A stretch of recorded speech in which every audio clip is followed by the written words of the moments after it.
Hey everyone, Rick here, and I thought I would do kind of an impromptu unboxing. This was not scheduled or planned, so I don't have my tripod set up or anything, but I've been going pretty hog wild with Mage Knight. Mage Knight 1.0 lately on eBay. I grabbed as many uprising boosters as I possibly could, enough that I would have over a full booster case of typically 48. So I think I'll end up with like 51 or so uprising boosters. And then I managed to get an entire booster case of minions. So Uprising was the last Mage Knight 1.0 expansion. Minions, I think, was the second to last. I'm not counting any of the dungeon stuff like Pyramid or Dragon's Gate or anything like that. Strictly just base game Mage Knight. So lots of minions boosters, lots of uprising boosters. That in the back is a full factory set of minions. So that's one of every figure that came in that base set. And way over there I also picked up, you probably can't read it, it is zooming on a cell phone's not the best, but that is an unlimited demo kit sitting on the shelf there. So yeah, just, oh my goodness, nostalgia running wild. Anyway, I wanted to open up these. I picked up an unlimited starter set, so this has the most up-to-date 1.0 rules and special ability card, plus 10 figures, I think they're random, and one single 5-figure booster pack. And I just happen to have this laying out, so I might as well show it. From Bases Loaded, their eBay store. So take a look at that if you're ever interested in anything collectible related. So let's go ahead and take a look. These are absolutely sealed, so let's crack them open and see what we have. Now this first is the 10-figure unlimited starter set, and I was just going to crack this open, but I was like, I can't do it unless I'm recording. So yes, dice and tape measure, the staples for any Mage Knight starter box, and a ring. Yes, that's right, a ring of power. Actually, this will make turning the dial on some of the single-based figures, but also the cavalry figures, much easier. Plus, it just looks really cool. That is the symbol of the Draconum faction, and rings could have, I think, any of the factions on it, truly. So, the first figure we have here is a weak 1-star Dwarven Berserker. So that is a classic Mage Knight figure. When Unlimited came out, you don't confuse Unlimited with 2.0. Unlimited was just the upgraded or updated 1.0 rule set, and all the figures in this expansion came on a green base, which is kind of nice if you're playing on, a green field table, and some of the figures got updated sculpts, so hopefully you can see that kind of. The paint jobs may have been a little bit better, but of course most of the early Mage Knight paint jobs are pretty much panned across the board, but that is our first figure, a weak 1-star Dwarven Berserker. Now the second figure we have is a tough 3-star Leech Medic. So another staple from the Black Powder Rebels faction. This is your very typical standard healing unit. And then the third figure we have is a welcomed addition to the Necropolis sect. This is a Grave Robber. This is a cheap unit to give you the Necromancy special ability to bring back any figures, but especially potent with the undead.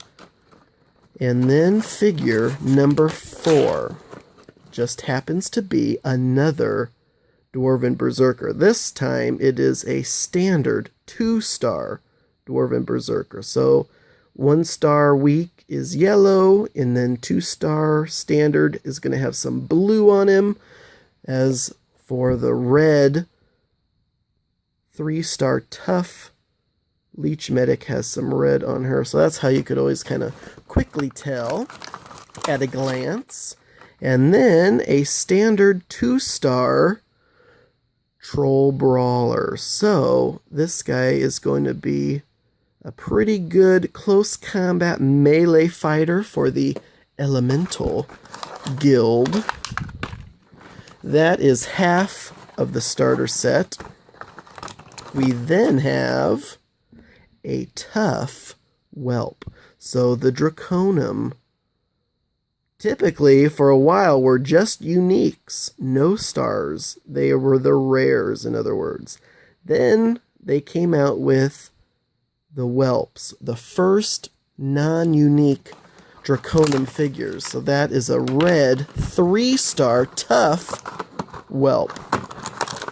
Figure number 7 is one of the weakest figures in the entire game. It is a 1-star weak imp, only worth 5 points.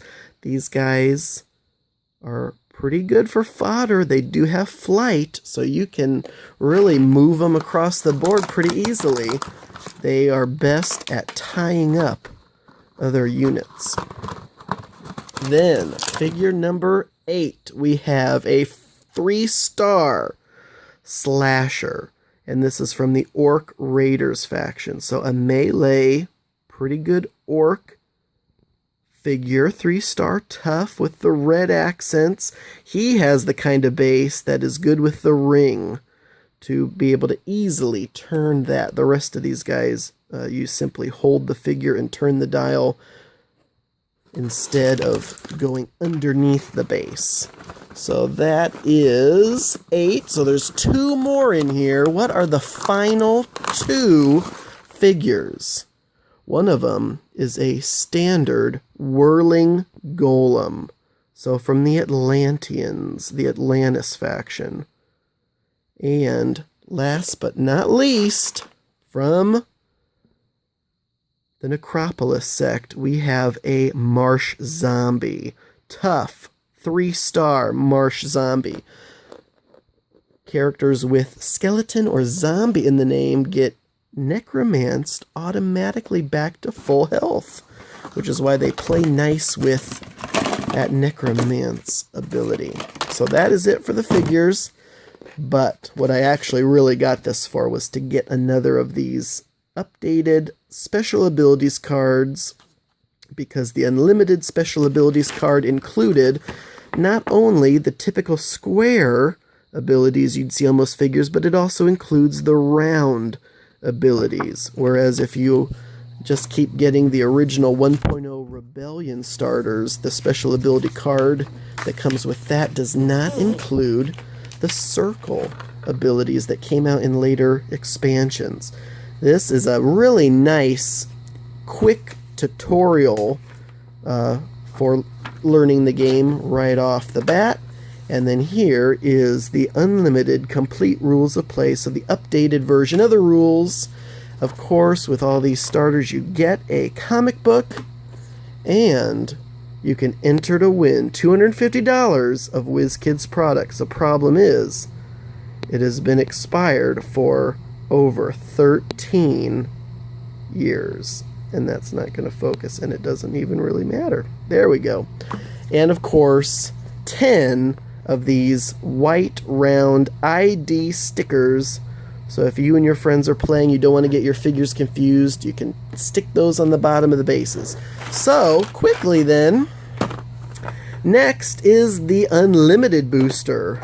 These, unlike the Uprising, unlike the Minions, these boosters contain 5 figures, whereas those contain 4 each. So the first of the 5 in this unlimited booster pack is a Flesh Golem from the Necropolis sect. Kind of looks like a zombie, but doesn't have the zombie keyword, so it's not going to get the bonus from necromancy. Next up, second figure out of 5 is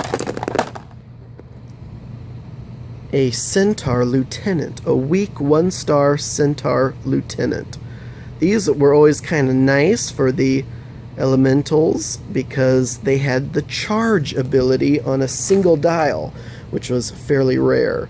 Then we have another weak Dwarven Berserker, so he can hang out with the other Dwarven Berserkers. And then, way deep in the back, there should be 2 more figs. Or 1 more. How many did I pull out of there? Just 2? Oh no, there is 1 more. It looks like still stuck in there. But we have a weak Utem Guardsman from the Atlantis faction. And finally, if we can possibly...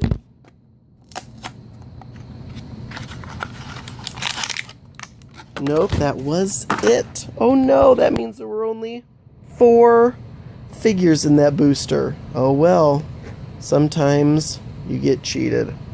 Well, that was it for this unboxing. Thank you all so much for watching, and until next time.